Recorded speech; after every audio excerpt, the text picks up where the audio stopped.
10. I kept the children up late getting the details.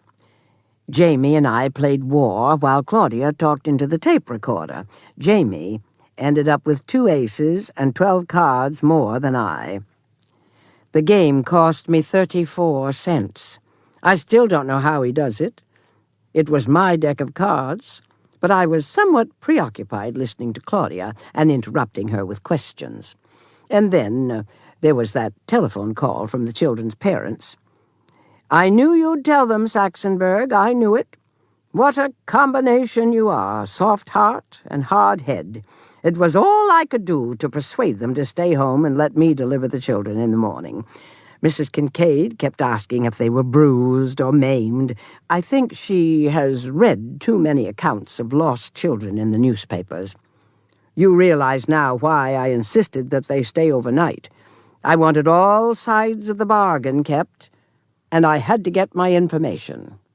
Besides, I had promised them a ride home in the Rolls-Royce, and I never cheat when the stakes are high." When it came to be Jamie's turn to talk into the tape recorder, I thought that I would never get him to quit fussing with the switches. He enjoyed saying something and then erasing it. Finally, I scolded him. "You're not Sir Laurence Olivier playing Hamlet, you know. All I want are the facts and how you felt, not a theatrical production." "You want me to be accurate, don't you?" "Yes, but I also want you to finish." Claudia asked for a tour of the house while Jamie told his story. She asked about everything. We rode the elevator up to the 3rd floor, and she went from one room to the next. I hadn't been through the entire house for a long time, so I enjoyed the tour, too. We talked. We both enjoyed that also. Claudia told me about her routine at home. When we came back to the black marble bathroom, she told me how she came to take a bath there earlier. I allowed her to pick the bedroom where she would sleep that night. Very early the next morning, I had Sheldon drive them to Greenwich. I'm enclosing a copy of his report for your amusement, Saxenberg. You ought to be in a mood to laugh now. "The boy, madam, spent the first 5 minutes of the trip pushing every button in the back seat. I transported them in the Rolls-Royce, as you requested. He pushed some buttons at least 12 times. Others, I stopped counting at 5. He seemed to regard the button panel, madam, as some sort of typewriter or piano or IBM computer.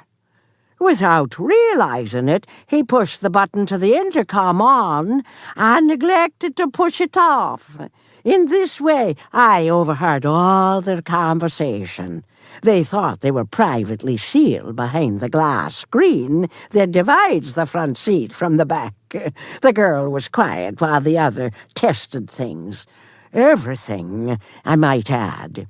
Finally, the girl remarked to the other, 'Why do you suppose she sold Angel in the first place? Why didn't she just donate it to the museum?' 'Because she's tight, that's why.' 'She said so,' the boy answered. "'That's not the reason. If she were tight and she knew it was worth so much, she would never have sold it for $225. Thank goodness the girl interested him in conversation. He stopped pushing buttons. Besides neglecting to turn off the intercom, he also neglected to turn off the windshield wipers on the rear window. I might add, madam, that it was not raining. Well, she sold it at auction, silly. At an auction, you have to sell it to the highest bidder. No one bid higher than $225. It's that simple." The girl replied, "She didn't sell it for the money. She would have shown her evidence if she really wanted a big price. She sold it for the fun of it, for excitement. Maybe she didn't have room for it anymore. In that museum of a house, there are rooms upstairs that, oh, Jamie, the statue is only 2 feet tall. She could have tucked it into any corner." "Why do you think she sold it?" The girl thought a minute. I was hoping she'd answer soon, madam, before the boy got interested in the buttons again. Because after a time, having a secret and nobody knowing you have a secret is no fun.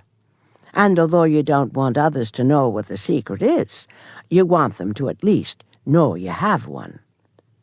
I observed from the rear view mirror, madam, that the little boy grew quiet. He looked at the girl and said, "You know, Claude, I'm going to save my money and my winnings, and I'm going to visit Mrs. Frank Weiler again."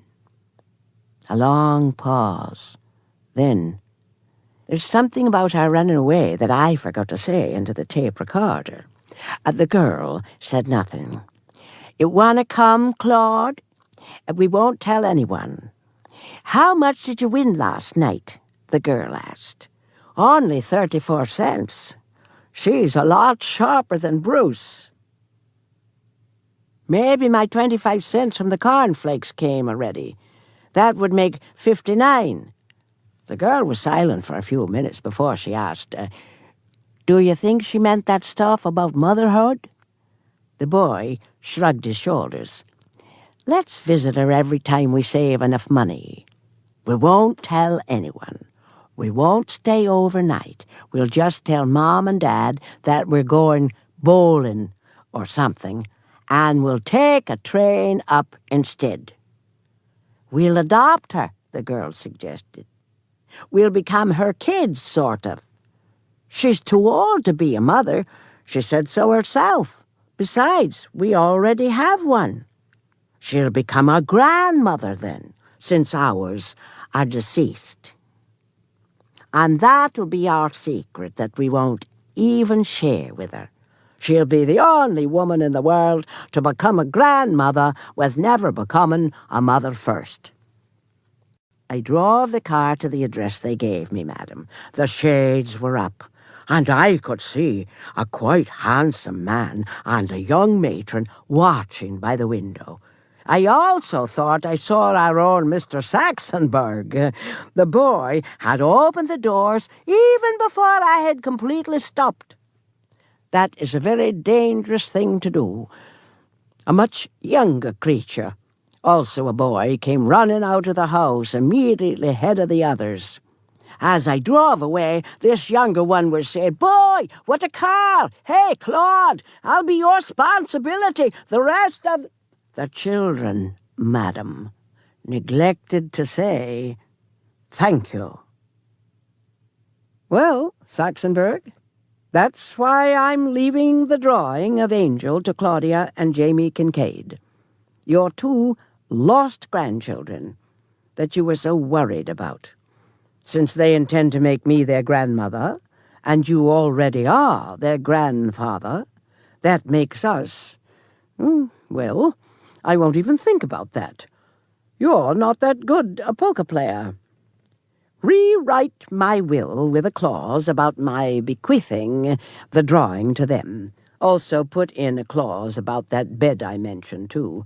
I guess I ought to donate it to the Metropolitan Museum. I haven't really begun to like donating things. You'll notice that everyone is getting these things after I'm dead. I should say, passed away.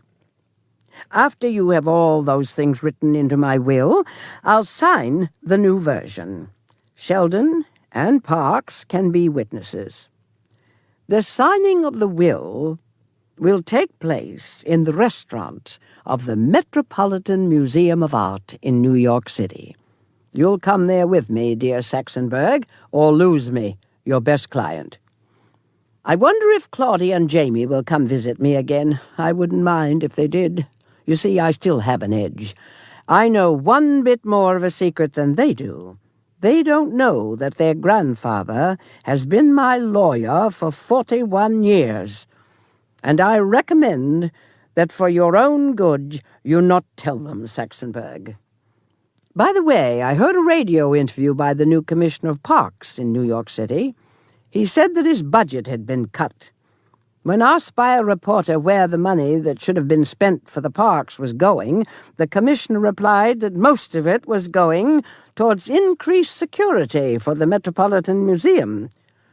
Suspecting that something special had prompted this move, I asked Sheldon to call his friend Morris the guard to find out if anything unusual had been discovered lately. Morris reported that a violin case was found in a sarcophagus last week. A trumpet case was found 2 days later. Morris says that guards who have worked at the museum for a year have seen everything. Those who have worked there for 6 months have seen half of everything. They once discovered a set of false teeth on the seat of an Etruscan chariot. They sent the children's cases to Lost and Found. They are still there, full of grey, washed underwear and a cheap transistor radio. No one has claimed them yet.